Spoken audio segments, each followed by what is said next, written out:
My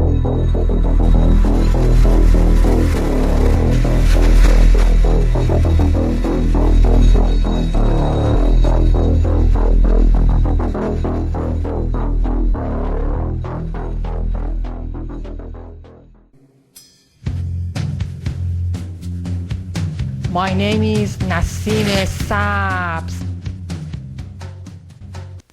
Let me ask you a question.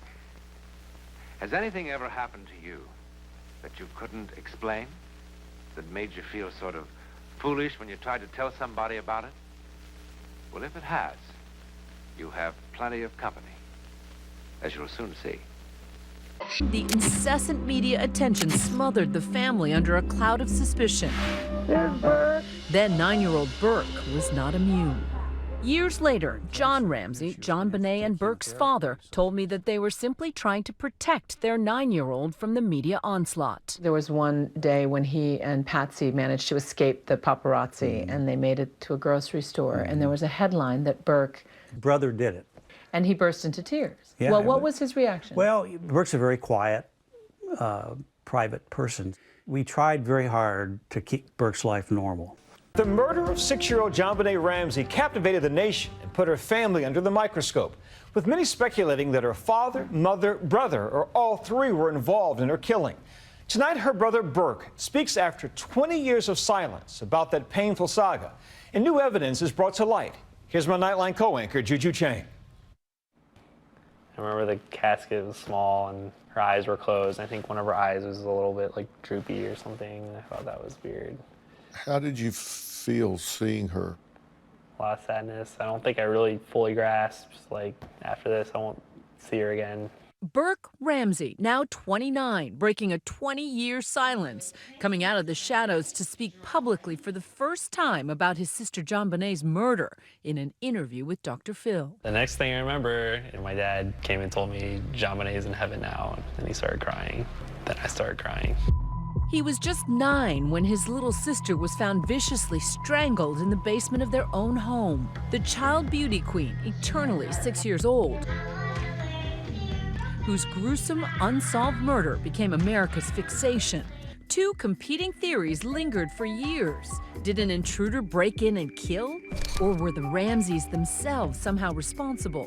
Burke, who was reportedly paid for the interview, is the only family member in the house the night of the murder who's never come forward with his side of the story. Did you hit your sister over the head with a baseball bat or a flashlight? Absolutely not. Burke says he stayed in bed for hours as dozens of investigators and loved ones swarmed the house. Critics would say you weren't curious because you already knew. He didn't have to get up and go check because he knew exactly what had happened. I mean, I didn't know if there's some bad guy downstairs and my dad was chasing off with a gun. Everyone looks at the interview of Burke and thinks, why is this young man smiling? I don't see a smile as much as I see an uncomfortable facial expression. But I don't see that as smile, happy smile. I see that as uncomfortable guy. ABC's chief legal analyst Dan Abrams spent years covering the saga. Burke Ramsey's been one of the most sought-after interviews by every news and tabloid organization out there, because back at the time, people were saying, oh, maybe Burke did it, or what does Burke know? At the time, the incessant media attention smothered the family under a cloud of suspicion. Then 9-year-old Burke was not immune. Years later, John Ramsey, Jonbenet and Burke's father, told me that they were simply trying to protect their 9-year-old from the media onslaught. There was one day when he and Patsy managed to escape the paparazzi, and they made it to a grocery store, and there was a headline that Burke... Brother did it. And he burst into tears. Yeah, well, what was his reaction? Well, Burke's a very quiet, private person. We tried very hard to keep Burke's life normal, and that just was like a huge interruption to that. The mystery began the morning after Christmas 20 years ago with a horrifying ransom note left in the Ramsey home, demanding $118,000 in exchange for the safe return of their little girl. What's going on there, ma'am? We were kidnapped. Hurry, please. Explain to me what's going on, okay? Sir, we have a This is no West narcotic court. But soon, John Ramsey, Jonbenet's father, found her lifeless body in the basement, a moment he told me about in 2012. When I found her, it was a rush of relief. And then, of course, within moments, I realized that she probably was dead. But she was back in my arms. The family home, hours after the discovery, captured in these crime scene videos, seen for the first time in an investigation Discovery docuseries airing this week. Jonbenet had been strangled with a garrote, her skull fractured, and there were signs of sexual abuse. At first, investigators found no apparent signs of a break-in, and the Ramsey family came under the investigative microscope. Burke, too, placed under the harsh lights of the interrogation room. When was the last time you saw Jonbenet alive?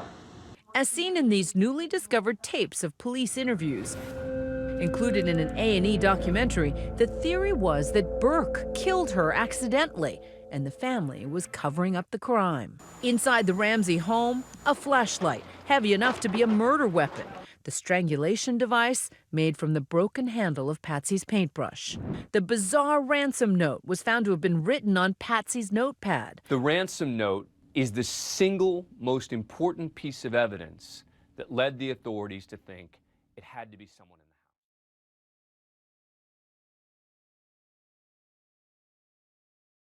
the house. I sit on a council of 13 people that take orders only from the Rothschild Tribunal in London, which they claim they take their orders directly from Lucifer.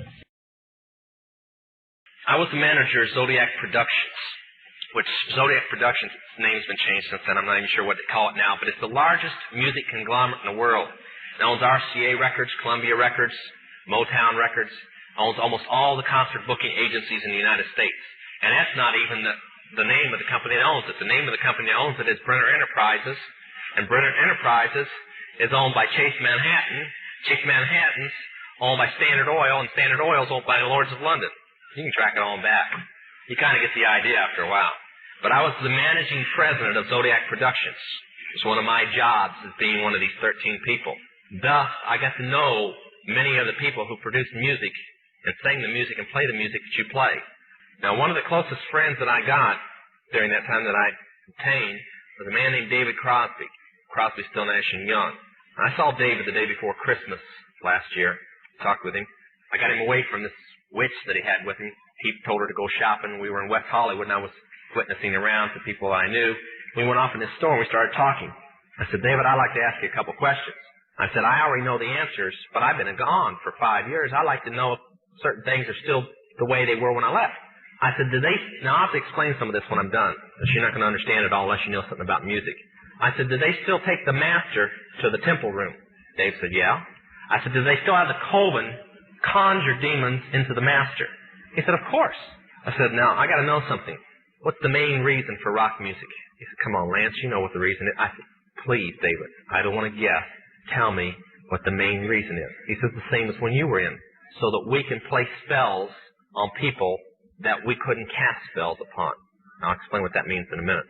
I said, okay, one last thing. I've been hearing that you must be an initiated witch now to get a record contract. He said, that's right.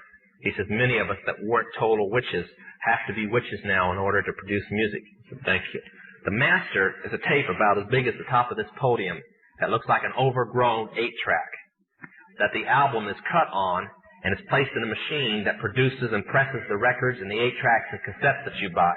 After it's been recorded, it's taken in. This is why a master's cut months in advance before it's released. On the full moon, it's taken in to a temple room about the size of this auditorium that is in every one of the major music companies, behind locked doors up in the executive offices. And it's placed on an altar sitting in the north of the room, and a pentagram engraved in the floor. And 13 hand-chosen witches and wizards and a coven come in and conjure a principality or a power up, usually Regia or something like that, and order him to tell the demons under him to follow every record and every tape coming off of that master. As I tell many Christian parents, you can go home and count your kids' records, probably yours too, and count how many demons at least are there. If that's too hard for you to believe, I'm sorry. That's why they do it. Now listen to me. This is why rock music's addicting. Have you ever seen kids that got rid of their music? They go around like this. They can't wait to find a rock station somewhere, and they sneak off just like getting a cigarette or a fix because it's addicting. That's why they can't give it up. The rest of the conversation was this. You can't cast a spell on a Christian, but you can get a Christian to cast a spell on themselves. If you give the permission for the spell to work, being a Christian won't block it. And rock music is not just a song. It is supernatural music, that which is carefully designed by their spirit guides or familiar spirits in the form of spells. Now, although the devil's music's power is the music and God's music is the words, much of the songs are written in what we call witch language. Give you kind of an idea. Many of you talk on a CB, unless you know what a smoky is, and a 10-4, and a front door and back door and rocking chair and these type of things. You don't know what you're talking about. Same with witches. When you're in the first and second level, you have to learn over 2,000 words that said by anybody else mean something totally different than when you say them. Elton John has said he's never written a song or sung a song that wasn't in witch language. Now I want to show you something. See how many kids in here will be honest and adults. How many remember and have heard at least several times a song called Hotel California? Somebody tell me what it meant. Quickly, somebody tell me what it meant. Huh? That's pretty close. But from the words, what did it mean? Well, that's more of a guess. See, most people can't tell you. That's why when people do drugs and they listen to songs in which language, they get some of the meaning. But most of the time, they can't tell you. Stop and think how many songs are out there that you really like, and you don't have any idea what the person was talking about. Beyond the Yellow Brick Road? How about The Destroyer by Kiss? Can anybody tell me what it's about? Kiss said in it, kids, show your parents. They're talking about Helter Skelter. Beatles sung Helter Skelter in which language? Nobody knew what it meant. Manson did because he belongs to the process. Helter Skelter is a several thousand-year-old word. Most of the music is either about Helter Skelter or a place called the Night Winds, which is what Hotel California is about, and different doctrines of witchcraft. You listen to them, your parents let you listen to them, and they have no idea. Kiss openly bragged how they were gaining control of people through their music because the people played their music. They told how they didn't form their own group. Their church, because they were ordained ministers of the Satanist church, placed them together. And that's how most of the music is done. David Crosby, when him and Crosby, Still, Nash & Young produced the record Two-Way Street, they ordered the principality of Medice to order demons of rebellion to go into the record, and everybody that heard it would be rebellious against law and order and government. And it was one of the reasons for the great upheaval in the 60s was that one album. And they take open credit for it. Let's take a trip back to civilization, Babylonian kings and ancient Mesopotamia. Research inscriptions and read translations, the myths and legends, what's fact from fiction. Depictions of giants who ruled the land, double rows of teeth and six-fingered hands. The men of renown before the flood, where the angels fell to pollute the blood. They mingled the seed with both man and beast, and besieged the whole world with these circus freaks. They were drowned in the deluge, but once deceased, they became demon beings to corrupt beliefs. The basis of myths, these strange relations, the gods of the Greeks and the ancient pagans. They worship the sun and the moon and stars, and channel these spirits like avatars. From the Nephilim bloodlines from the fallen ones, the ancient hybrids and redhead giants have now returned like a deadly virus. From the Nephilim bloodlines from the fallen ones, the ancient hybrids and redhead giants have now returned like a deadly virus. Nimrod was the first after the flood to build a tower of bricks made of straw and mud.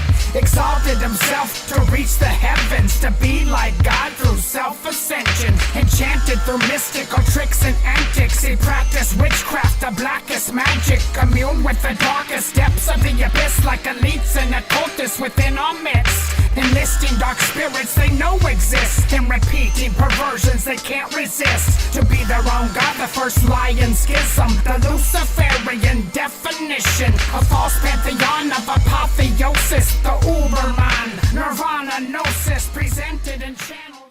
Oh no! Oh my God, you returned from the dead. Cause baby, I am back. Alive! Alive! Cause baby, I am back. Alive!